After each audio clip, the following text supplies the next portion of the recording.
Alors les séquenceurs, qu'est-ce que c'est?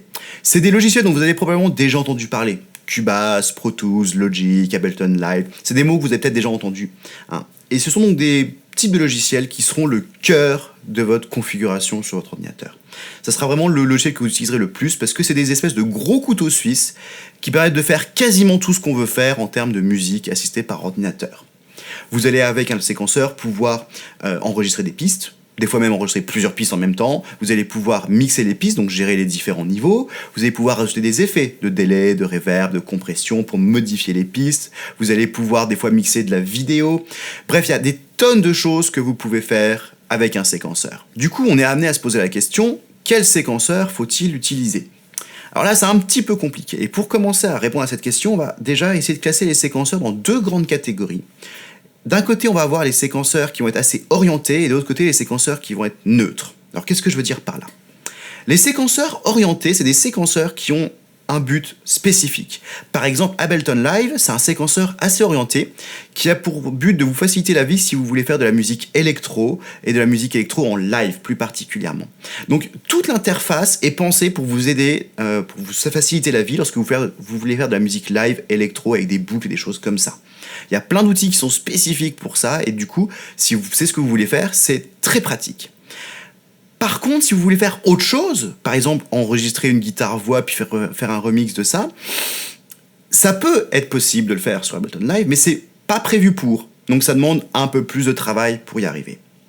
D'un autre côté, on va avoir les séquenceurs qui vont être neutres, qui eux sont beaucoup plus complexes au premier abord, parce qu'ils vous donnent tous les outils que vous voulez.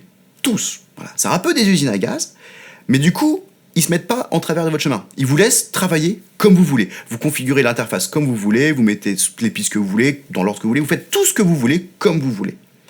Donc moi, j'ai toujours tendance à conseiller des séquenceurs neutres pour les débutants, parce que même si c'est un peu complexe, au moins, il va pas vous mettre des bâtons dans les roues. Voilà. Donc des choses comme Cubase, Pro Tools, Studio One, il y en a pas mal comme ça. On reparlera des séquenceurs plus en détail quand on abordera des cours sur les séquenceurs, hein. De toute façon, on en fera. Mais en gros, c'est le genre de séquenceur-là, ça demande une bonne courbe d'apprentissage au début, quelques heures pour se faire la main sur l'interface, mais après, vous pourrez bosser vraiment exactement comme vous voulez. Si par contre vous avez des besoins vraiment très spécifiques, que vous savez exactement ce que vous voulez, exactement comment vous voulez le faire, il y a peut-être des séquenceurs qui sont pile poil adaptés à votre situation. Peut-être, peut-être pas, je les connais pas tous, hein, il y en a plein.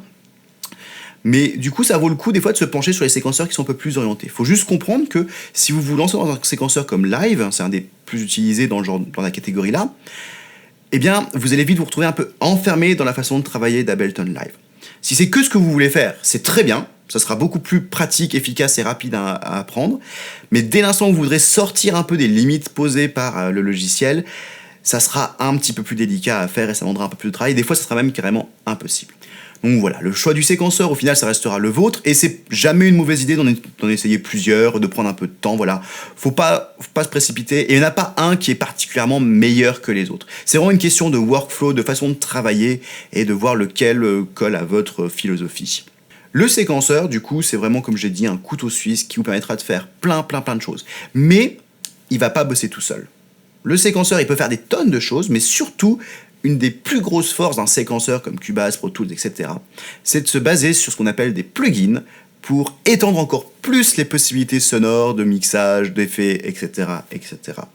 Et du coup, nous, on va passer à la troisième partie pour parler donc des plugins VST, qui sont un type de plugin utilisé par les séquenceurs. Ça travaille en tandem, hein, c'est pas l'un ou l'autre, c'est les deux en même temps, et ça va faire plein de choses dont on va parler dans la troisième partie.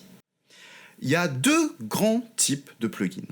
Les plugins d'effets VST et les plugins d'instruments VST, qu'on appelle parfois VSTI pour instrument, VST Instrument en anglais. Commençons par parler des effets VST.